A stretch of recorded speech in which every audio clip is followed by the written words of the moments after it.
আসসালামু আলাইকুম। প্রিয় আমার প্রান্তীয় ভাই ও বন্ধুরা, কেমন আছো? আশা করি সকলেই ভালো আছে। আলহামদুলিল্লাহ, আমিও ভালো আছি। আজকে আমি তোমাদের সামনে নিয়ে এসেছি গরুর গোশ। এখানে আমার ঝুড়িতে 4 কেজি গরুর গোশ আছে। এখন আমি এই বড় কড়াইতে বসাই দিব। এখন আমার এখানে আদা, রসুন, পেঁয়াজ এবং হলুদের গুঁড়া, মরিচের গুঁড়া, লবণ, এগুলো সব লাগবে। এখন আমি সরষের তেল দিয়ে এটা পাতিলের ভিতর মাখিয়ে নিব। আমি গোস্তের ভিতর দিয়ে দিছি আদা রসুন বাটা, হলুদ মরিচের গুঁড়া, লবণ, পেঁয়াজ, তেজপাতা, দারচিনি, এলাচ, লং, কাঁচামরিচ। প্রথমে আমি সরষের তেল দিয়ে গোস্তটা মাখিয়ে নিছি, তারপরে এগুলো সব উপরে দিয়ে দিছি।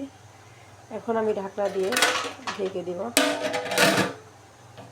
আমি কোনো পানি দিছি না এখানে, কারণ আমি এটা থেকেই পানি বেরোবো, তারপর ওই পানিতে আমার গোস্ত সিদ্ধ হয়ে যাবে। আমি গ্যাসটা প্রথমে বাড়িয়ে দিলাম, তারপর আমি কমিয়ে নিব। দেখতে থাকো বন্ধুরা। এখন আমি ঢাকনাটা তুলে দেখি কি অবস্থা আমার গোশের।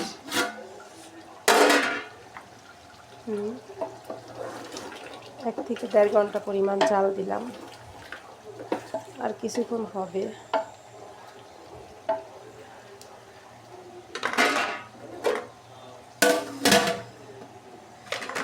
পাশে আবার স্যুপ রান্তাছি নুডলস দিয়ে, পানি স্যুপ। এখানে অনেক কিছু আছে। এখানে মুরগির গোশ আছে, আদা আছে, তেজপাতা, এক ধরনের ওষুধের গাছের আগা, অনেক কিছু আছে, গাজর, টমেটো। এই যে গোশ পেয়ে গেছি।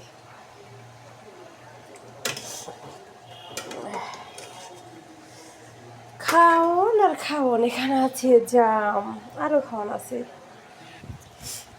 বিকালের নাস্তা,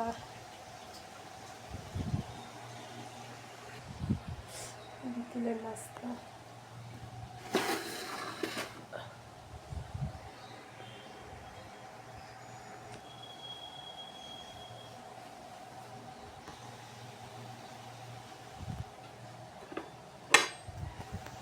কালো জাম, আম, সবেদা ফল আছে, আনারস, সুপ্লুস।